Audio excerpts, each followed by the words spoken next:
এই রোগীটার যে প্রশ্নটা করেছে সেটা হচ্ছে একজন নারীর স্তন থেকে হচ্ছে পানি আসে এবং সেটা গর্ভকালীন সময়ের মধ্যে।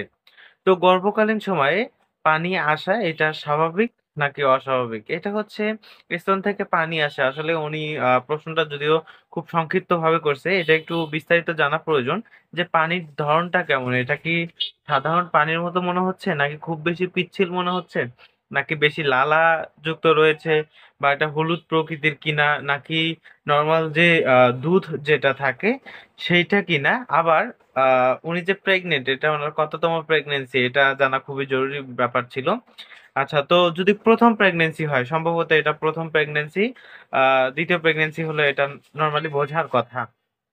তো যারা ১ম প্রেগন্যান্সি রয়েছে তাদের ক্ষেত্রে স্তন থেকে পানির মতো পদার্থ আসার কারণটা কি? দেখুন এটা স্বাভাবিক একটা ব্যাপার। কারণ হচ্ছে প্রোল্যাক্টিন হরমোনের কারণে এমনটা হয়ে থাকে। এটা যদি কম বা বেশি পরিমাণে যদি হয়ে থাকে সেক্ষেত্রে এটা হয়। আবার হচ্ছে গর্ভকালীন সময়ে যখন আ ১ম সময়টা চলে ওই সময় এলএইচ হরমোনটার প্রভাবে এমনটা হতে পারে।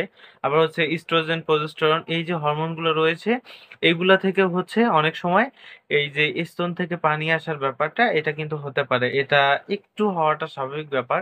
আবার মায়েদের যাতে দুধ নামে এটা গর্ভের ৮ মাস ৯ মাস এই সময়কালীন সময়গুলোতে যদি একটু দুধের মতো কিছু একটা আসতে থাকে তাহলে এটা স্বাভাবিক ব্যাপার। আবার অনেক সময় দেখা যায় যে হচ্ছে যৌন উত্তেজনাটা কাজ করে। এর ফলশ্রুতিতে আ বা যখন হচ্ছে ফোর প্লে টাইপের ব্যাপারগুলোতে যাওয়া হয় সেক্ষেত্রগুলোতে এটা আসতে পারে। এটা খুবই স্বাভাবিক ব্যাপার। তবে যে খেয়াল করে দেখবেন যে ওইটার কালারটা কেমন? কালারটা যদি দেখেন যে হচ্ছে হলুদ বা পুজের মতো একটা কোনো কিছু আসতেছে এবং সেখানে গন্ধ আছে, সেক্ষেত্রে অবশ্যই এটা টেনশনের ব্যাপার।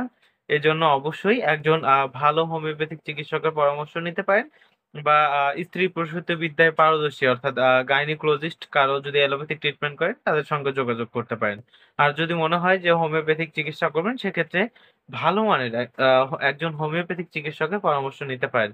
আর আপনাদের যদি পরামর্শের প্রয়োজন হয় সেক্ষেত্রে আপনারা স্ক্রিনে দেওয়া ফোন নাম্বারে যোগাযোগ করতে পারেন। আচ্ছা, এর পরবর্তী প্রশ্ন